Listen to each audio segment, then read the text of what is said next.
Have you ever wanted to know more about the hidden history of jiu-jitsu in America, including details even most experts don't know? If so, you should sign up for BJJ Mental Models Premium. Hi, I'm Jeff Shaw. I'm a professor at Western Washington University where I teach a history of martial arts class, and I'm also the head instructor at Bellingham BJJ. BJJ Mental Models Premium will give you access to my course, This Is Why We Fight, History of Jiu-Jitsu in America, which is 12 classes, including a bunch of research that you can't get anywhere else. You can get it for free for the first week and start learning right away, plus you'll get access to a bunch of other amazing courses by people like Emily Kwok, Dominika Olenite, Stefan Kesting, and other experts that I learn a ton from. So if you are interested, BJJ Mental Models Premium is your way to go.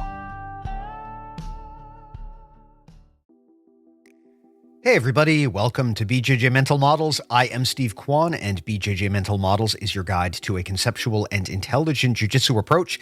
And this mini episode is one of those topics where I can't believe we've been doing this for so long, but we've never talked about this one. I want to talk about the concept of coiling your body in jiu-jitsu. What do I mean by coiling? Think of a snake. When it feels threatened, it's going to coil itself up. It makes itself small to reduce the attack vectors, to reduce the places where people can attack it from, but also it loads up its power so that if it needs to strike, it can do so quickly.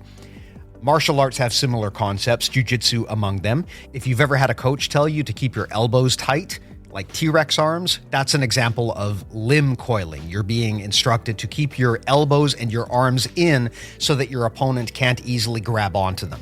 If your arms and legs are sticking out at all sorts of angles, then with that amount of extension, you can't easily generate force. It is by retracting your limbs that you generate that force, and by retracting our limbs, we also create a stronger defensive position.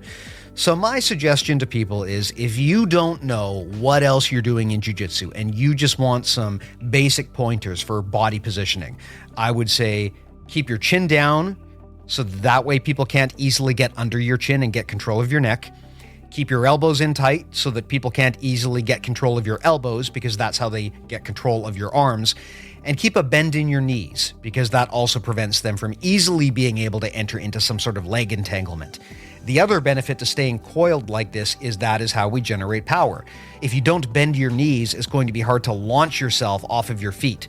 So by staying coiled, we generate that power that we can then release later. Coiling is not an idea that is exclusive to jiu-jitsu. Many martial arts will have this concept. In boxing, you will constantly be told to keep your chin down. You will be told to keep your hands up. That makes you compact and allows you to load up and unleash power when it's time. So this is a combination mental model. We're talking both about the defensive aspect of jiu-jitsu. When we coil ourselves, we take away targets on our body, and also the offensive aspect of jiu-jitsu. When we coil ourselves, we can load up our power and unleash it when the time is right. Now, I've been challenged on this. People have pointed out that there are times when it's okay to extend your limbs. And of course, that is absolutely true. We don't want to stay coiled all the time. If we are always coiled up, we're basically not doing anything. We're in full defensive mode. To go on offense, we need to extend our limbs and our appendages. So the question is, when do we do that? There's two things you want to look for as to when it's okay to extend your limbs. Number one, there has to be a productive reason for doing so. And by that I mean, don't just leave your arms and legs floating around for no reason. This is why one of the first lessons they will teach you when defending mount is to retract your arms. Why? Because that makes it harder for the person to armbar you. It's not the case that you should always have your arms retracted. If you know what you're doing, you can extend them. But we tell beginners to keep them retracted because that makes it less likely they're going to get easily armbarred right away when someone mounts them. So there are times and places to extend your arms. I'm sure you can think of situations in jiu-jitsu where you need to frame off of a person.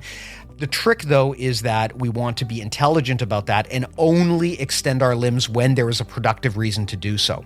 And the flip side of this is we only extend our limbs if we can do so without giving our opponent lever control, meaning giving them control of our arm, leg, head. If by extending our limb or our head, we give our opponent a handle that they can use for leverage, we want to get into a better situation before we start pushing away from them. And this is kind of part of the lever game that comes up when you're playing with high-level grapplers. They will keep their limbs retracted until they get to a position where they feel like they can safely extend, and then they will do so. So let's talk about guard passing. If I am really close, really in height inside your guard, I might want to stay very, very compact. And the reason is because when I am in that kind of range, by extending an arm or a leg, I give you a target that you can attack. So by staying compact, I take away those targets. Now, if I am further away from you and I am entering into your guard, at the beginning, it might be okay for me to leave my arms extended. Maybe that even helps me because it helps me get a better grip on you. But at that kind of distance, I can reach out and grab you and maybe not worry so much about how you can counter grab me and get control of my arm. Once I get into a range where extending a limb would create some risk, now I got to think twice about this. So there's this game in jiu-jitsu where as we look for the right distance and the best angle, we look for situations when it would be okay to extend our limbs. We do not extend our limbs if it would put us at risk to do so. But there are times in the sport when it's going to be okay to do that. And my suggestion is to answer these questions for yourself whenever you're evaluating a technique or a position and you're trying to figure out, is it okay to extend my limbs? Number one, is there a productive reason for doing so? And number two, can you extend them without your opponent gaining lever control? So that's an explanation of coiling in jiu-jitsu. It's a great mental model for keeping our extremities safe. That means our head, our arms, and our legs. This is a foundational concept at BJJ Mental Models. If you want more like this, check out BJJMentalModels.com. We have more mini episodes like this, as well as full-length podcast episodes and our newsletter. Those are all completely free. If you would like to level up with us, please consider joining BJJ Mental Models Premium. It is the world's largest audio library of jiu-jitsu masterclasses. All of that is at BJJMentalModels.com. Thank you so much for listening, and I'll talk to you soon.